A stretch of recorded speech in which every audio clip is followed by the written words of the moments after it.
12वां अध्याय। अपने गुरु के आश्रम की कालावधि। तुम आ गए।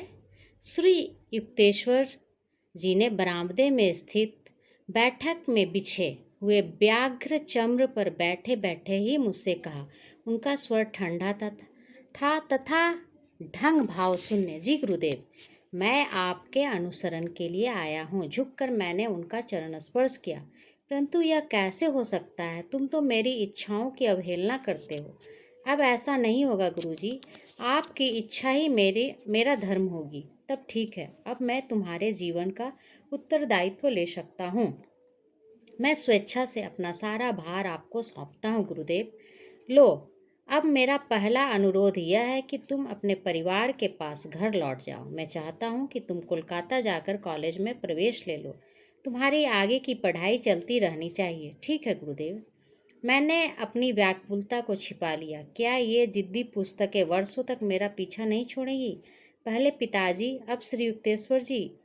किसी दिन तुम्हें पाश्चात्य जगत में जाना होगा। वहाँ के लोग भारत के प्राचीन ज्ञान के प्रति अधिक ग्रहणशील होंगे।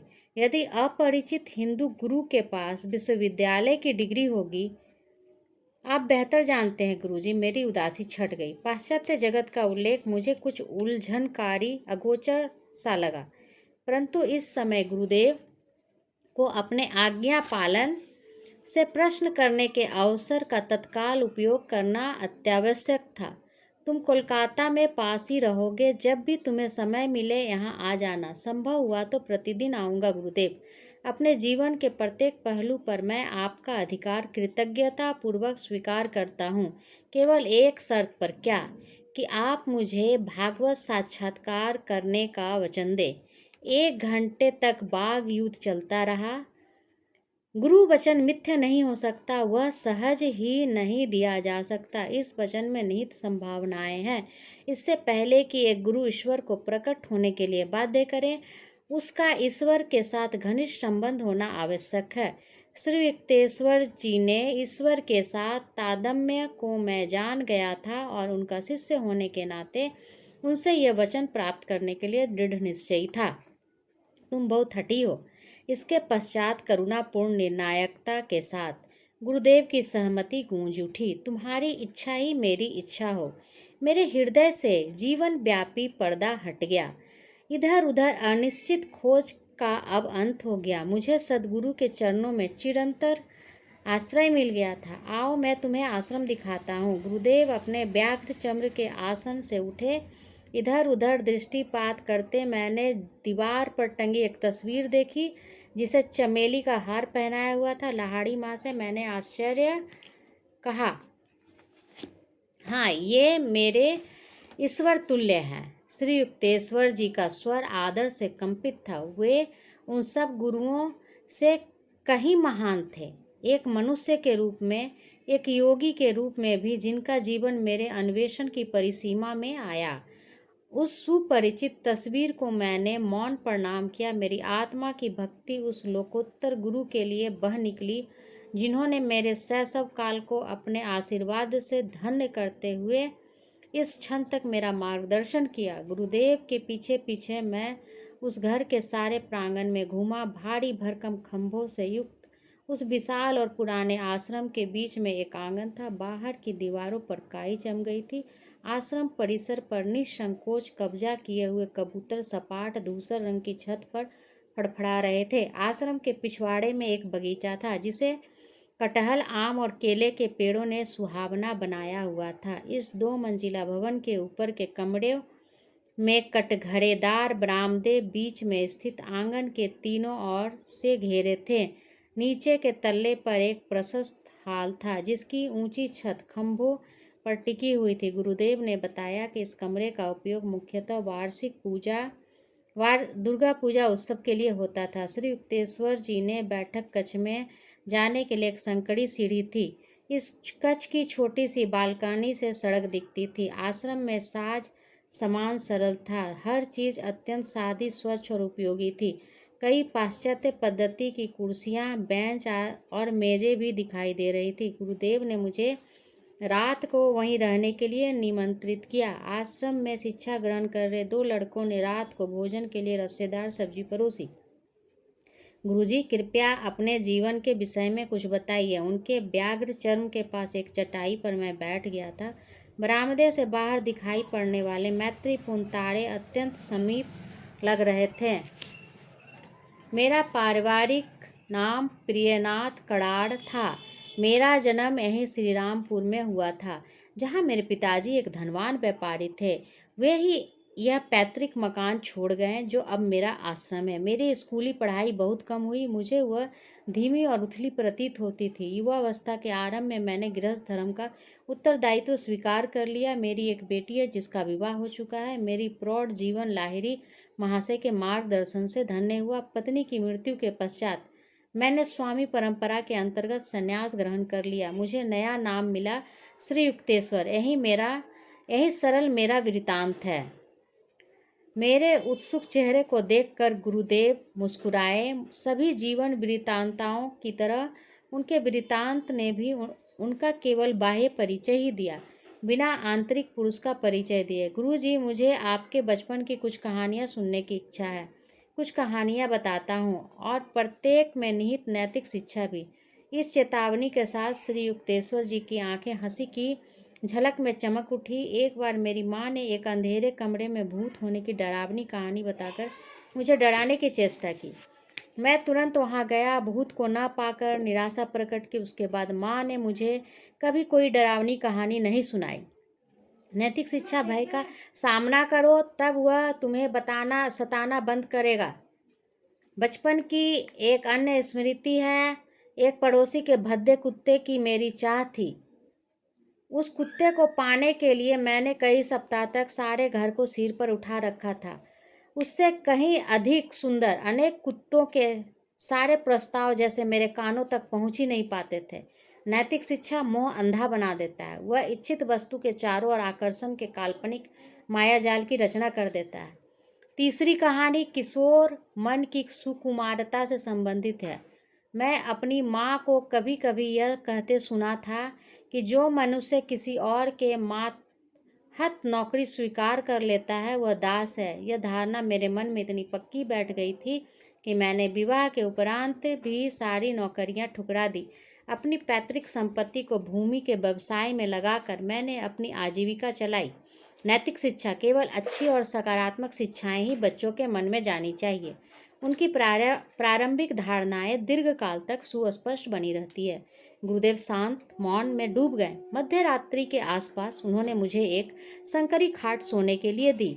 अपने गुरु के आश्रम के छत के नीचे यह पहली रात नींद खूब गाढ़ी और मधुर थी। श्री युक्तेश्वर जी ने दूसरे दिन प्रातःकाल ही मुझे क्रिया योग की दीक्षा देने का निश्चय किया। इस प्रवृत्ति की दीक्षा मुझे पहले ही लाहाड़ी महाशय के 2 शिष्यों से मिल चुकी थी, पिताजी और मेरे शिक्षक स्वामी केवलानंद जी। परंतु गुरुदेव के पास रूपांतरण करने की शक्ति थी। उनके स्पर्श मात्र से एक प्रचंड ज्योति मेरे संपूर्ण अस्तित्व पर छा गई थी, मानो करोड़ों सूर्य एक साथ उद्दीप्त हो उठे थे। एक अवर्णनीय आनंद की बाढ़ ने मेरे हृदय को रतम कोने तक अभिभूत कर दिया। उसके दूसरे दिन लगभग सायंकाल हो चला था, तब मैं आश्रम से जाने के लिए तैयार हो गया। तुम 30 दिन में लौट जाओगे। जब मैंने कोलकाता के अपने घर के द्वार में प्रवेश किया तो गुरुदेव की भविष्यवाणी भी मेरे साथ थी। उड़ते पंछी के पुनरागमन के बारे में कोई भी व्यंग्यवान जिसका मुझे डर था, मेरे किसी संबंधी ने नहीं चलाया। मैं अपनी छोटी सी अटारी में गया और उस पर प्रेम भरी दृष्टि दौड़ाई, मानो वह कोई जीवंत उपस्थित हो। तुम मेरे जीवन की साक्षी हो और मेरी साधना के अश्रुपात और आंधी तूफान की भी। अब मैं अपने दिव्य गुरु के आश्रम में पहुंच गया हूँ। बेटा, आज मैं हम दोनों के लिए बहुत खुश हूँ। पिताजी और मैं शांत नीरव संध्या में बैठे थे। तुम्हें तुम्हारे गुरु मिल गए, जैसे चमत्कारी ढंग से मुझे अपने गुरु मिले थे। लाहाड़ी महाशय का पुण्य हस्त हमारे जीवन की रक्षा कर रहा था। हमारे गुरु कोई दुर्गम हिमालय के संत नहीं, बल्कि निकट के ही निकले। मेरी प्रार्थनाएं स्वीकार हो गई। तुम्हारी ईश्वर खोज में तुम्हें मेरी दृष्टि से सदा के लिए ही ओझल कर दिया गया है। पिताजी को इस बात की भी खुशी थी कि मेरी औपचारिक पढ़ाई फिर से आरंभ हो गई। उन्होंने यथोचित व्यवस्था कर दी। दूसरे दिन कोलकाता में निकट ही स्थित स्कॉटिश चर्च कॉलेज में मैंने दाखिला ले लिया। खुशी के मास तेजी से बीतते गए। मेरे पाठकों ने निश्चय ही यह सही अनुमान लगा लिया होगा कि कॉलेज की कक्षाओं में मैं कम ही दिखाई पड़ता था। श्री रामपुर आश्रम का आकर्षण दुनिवार था। मेरी यह नित्य उपस्थिति पर गुरुदेव ने कभी कुछ नहीं कहा। मुझे बड़ी राहत मिली, क्योंकि वे शायद ही कभी विद्या के उन दलानों का जिक्र करते थे। सभी को यह पता तो चल ही गया था कि मैं विद्वान या विद्या अलंकृत बनने के लिए नहीं बना था। फिर भी हर बार मैं न्यूनतम उत्तीर्णांक प्राप्त करता रहा। आश्रम में दैनिक जीवन शांत सरल रूप से चलता था। उसमें शायद ही कभी कोई परिवर्तन होता था। मेरे गुरुदेव ब्रह्मबेला में ही जाग जाते थे।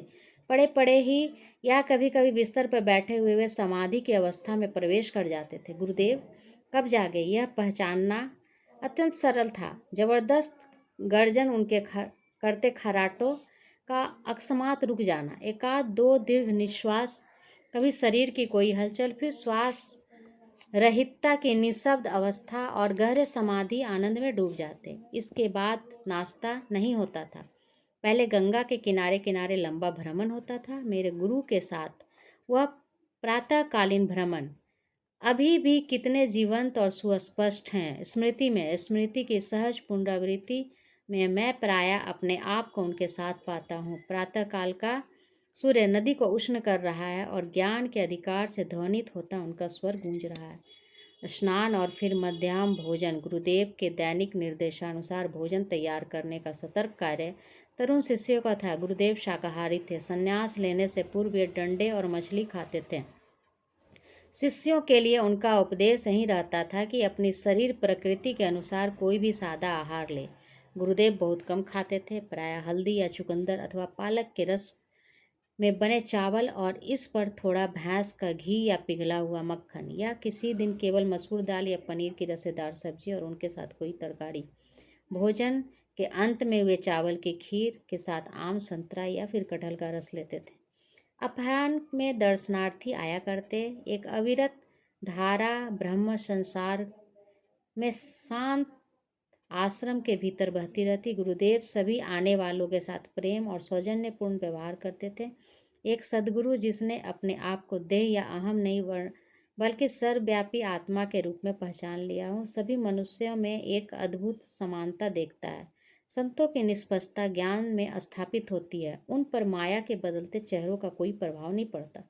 अज्ञानी लोगों की समझ को उलझन में डाल देने वाले राग द्वेष उन्हें छू भी नहीं पाते। श्री युक्तेश्वर जी ऐसे लोगों को कोई पृथक महत्व नहीं देते जो सत्ताधारी, शक्तिशाली, धनी या विशेष उपलब्धि प्राप्त हो। न ही वे कभी किसी की गरीबी या अनपढ़ता के कारण उपेक्षा करते हैं। किसी बच्चे के मुंह से भी वे ज्ञान और के वचन आदरपूर्वक सुनते और अवसर पड़ने पर किसी दम्भी पंडित की खुले रूप में उपेक्षा करते।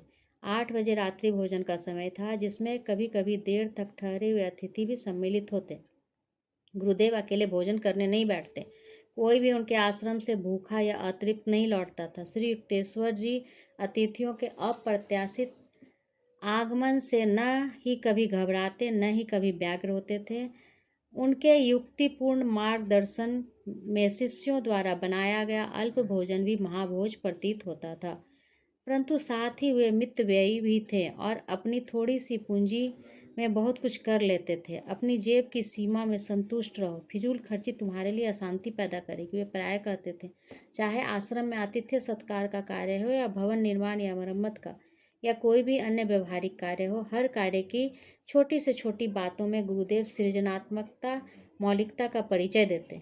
सायंकाल के शांत समय में प्रायः गुरुदेव प्रवचन करते। अक्षय रत्न भंडार, उनका प्रत्येक शब्द ज्ञान से तरासा होता था। एक अलौकिक विश्वास उनके निरूपण में झलकता था। उनका निरूपण अद्वितीय होता था। उनकी तरह बोलने वाला मैंने कभी कोई नहीं देखा। अपने विचारों को शब्दों का परिधान पहनाने से पहले उन्हें विवेक के नाजुक तराजू में तोलते। सत्य का मूल सर्वव्यापकता भौतिक रूप में भी विद्यमान उनसे आत्मा की सौरभ की तरह निःसृत होता था। मुझे सदा इस बात का आभास था कि मैं भगवान के जीवंत विग्रह के सानिध्य में हूँ। उनकी दिव्यता का भार अपने आप मेरे मस्तक को उनके सामने नत कर देता था। यदि अतिथि यह भाप जाए कि श्री युक्तेश्वर जी अनंत ईश्वर में मगन हो रहे हैं तो गुरुदेव तुरंत उनके साथ वार्तालाप शुरू कर देते। किसी प्रकार का प्रदर्शन करना, अपनी आंतरिक मगनता की सेखी मारना उन्हें नहीं आता था। ईश्वर के साथ सदा एक रूपता, उन्हें ध्यान के लिए अलग से समय निकालने की आवश्यकता नहीं थी। आत्मज्ञानी सिद्धों ने ध्यान की सीढ़ी को पहले ही पीछे छोड़ दिया था। फल आने पर फूल अपने आप झड़ जाता है, परंतु शिष्यों के लिए उदाहरण सहित स्थापित करने के लिए संत जन प्रायः साधना, भजन आदि ब्रह्म साधनों में जुटे रहते। मध्य रात्रि होते होते मेरे गुरुदेव प्रायः बाल सुलभ सहजता के साथ निद्राधीन हो जाते।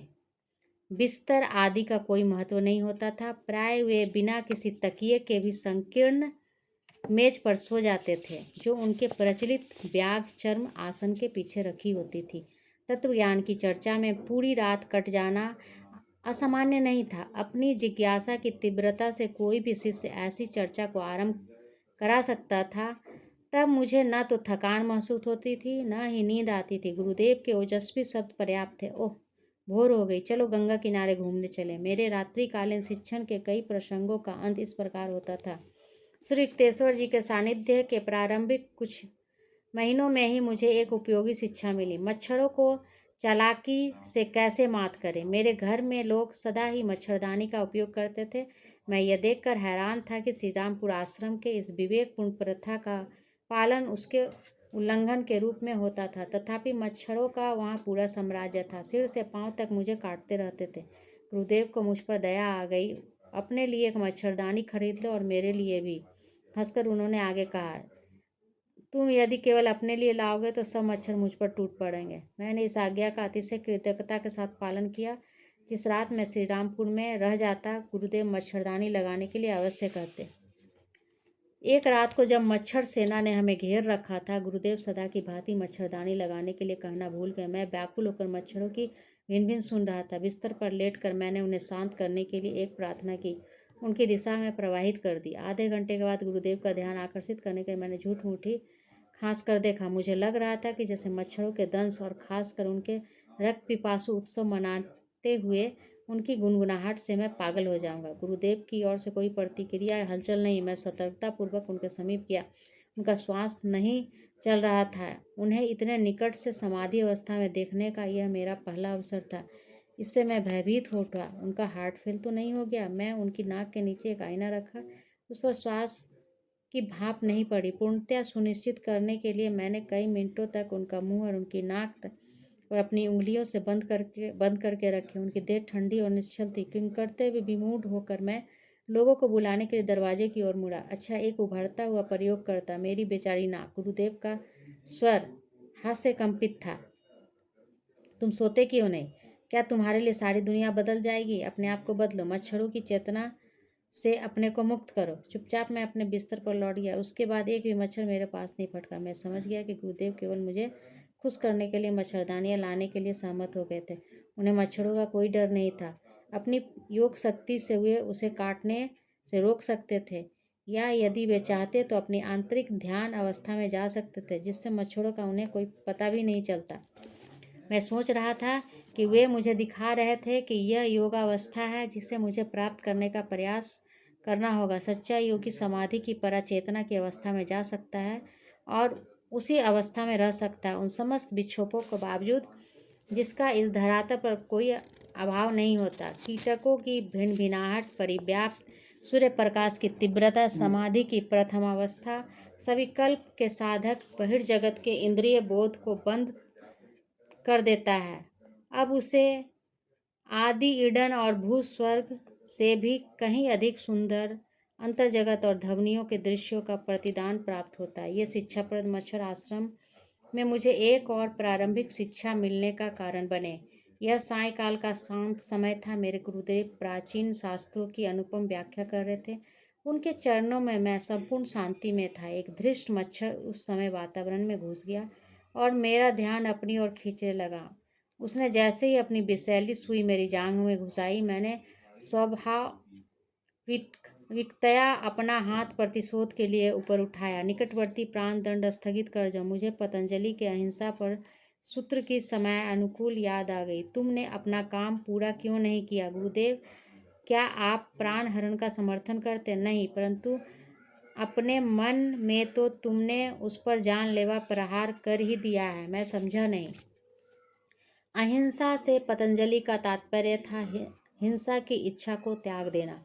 श्री युक्तेश्वर जी के लिए मेरा मन खुली किताब की तरह था। यह जगत अहिंसा के अक्षरश पालन के लिए असुविधाजनक रूप से व्यवस्थित है। मनुष्य हानिकारक जीवों का नाश करने के लिए बाध्य हो जाता है, परंतु उसी के अनुरूप क्रोध या द्वेष के अनुभव करने के लिए वो बाध्य नहीं है। सभी जीवों का माया जाल देवता सदृश रूप माया जगत की हवा पर समान रूप से अधिकार है। जो संत सृष्टि के रहस्य को जान लेता है, वो प्रकृति के असंख्य विस्मयकारी रूपों का साक्षात अवतार लग में रहे थे। के साथ तादात्म्य हो जाता है। हिंसा की भावना को नष्ट कर सभी लोग मैं समझ गया सत्य को समझ सकते हैं। गुरुदेव, क्या मेरे उस प्राणी का वध करने के बजाय अपनी बलि दे देनी चाहिए? नहीं, मानव देह अमूल्य है। उस समय तक मुझे मेरुदंड जितने में धक्के लगे स्थित थे, चक्रों उन के सब कारण से क्रम बढ़कर विकास की तीव्र दृष्टि धक्का से उनके मानव देह सबसे स्वागतपूर्ण मूल्यवान से है। लगा। ये चक्र माँ की उन्नत मृत्यु के कारण साधक को हुए ब्रह्म विरह दुख चैतन्य को की ही उच्चतम मैं दुख स्थितियों की को प्राप्त पराकाष्ठा करने मानता और आ उन्हें रहा था। अभिव्यक्त करने की अब क्षमता अपनी प्रदान करते हैं। जगन्माता मानव से विरह योगी की से भावना मेरी निकृष्ट आत्मा किसी को भी योनि के अवर्णनीय जीव में यह यातना क्षमता देने नहीं लगी। होती। विलाप यह सच करते है हुए मैं कि जमीन मनुष्य पर किसी गिर पड़ा। प्राणी या अन्य किसी जीव को छोटे मारने महाशय पर शांत बाध्य हो हो जाओ। जाता है,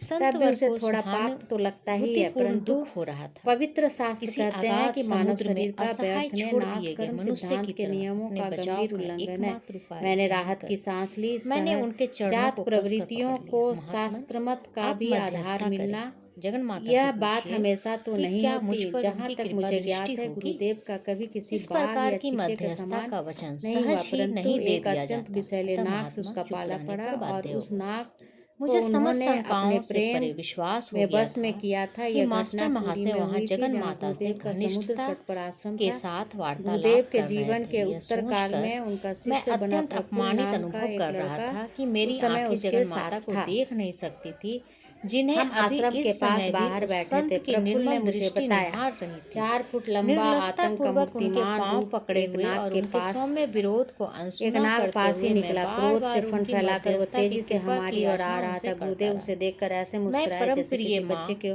तक तुम्हारी प्रार्थना मुस्कुराकर पहुंचा अपने दूंगा। पास बुला रहे थे। मास्टर श्री महाशय ने युक्तेश्वर जी के आखिर हाथों हार में लय मानकर बत्ताल सहानुभूतिपूर्वक देखते धीरे से देखकर मैं मुस्कुराते हुए भयभीत कहा, हो उठा। वो क्या उस शक्ति थी उन भयावह शब्दों में आगंतुक का कि स्वागत मेरा कर मन रहे थे। विरह मैं व्याकुलता मन ही से मन तुरंत भगवान से मुक्त हो उत्कट गया। प्रार्थना महाशय, करता हुआ चुपचाप अपना खड़ा वचन हुआ। याद नाग रखिए। माँ का गुरुदेव के संदेश अत्यंत पाने निकट के लिए पहुंच मैं गया पुनः था, शीघ्र ही पर आपकी अब सेवा वह में निश्चल हो गया था। उपस्थित हो ऐसा जाऊंगा। प्रतीत हो एक रहा था क्षण कि उनके पूर्व ही प्यार से दुख और पुचकारने का सिसकियों ढंग देखकर से सम्मोहित हो मेरा गया जो था। कंठ स्वर यह अवरुद्ध हुआ जाता वह था, अब भयानक आशा फन की धीरे धीरे आनंद सिकुड़ ध्वनि से गया। नाग मुखरित हो देवता रहा के था।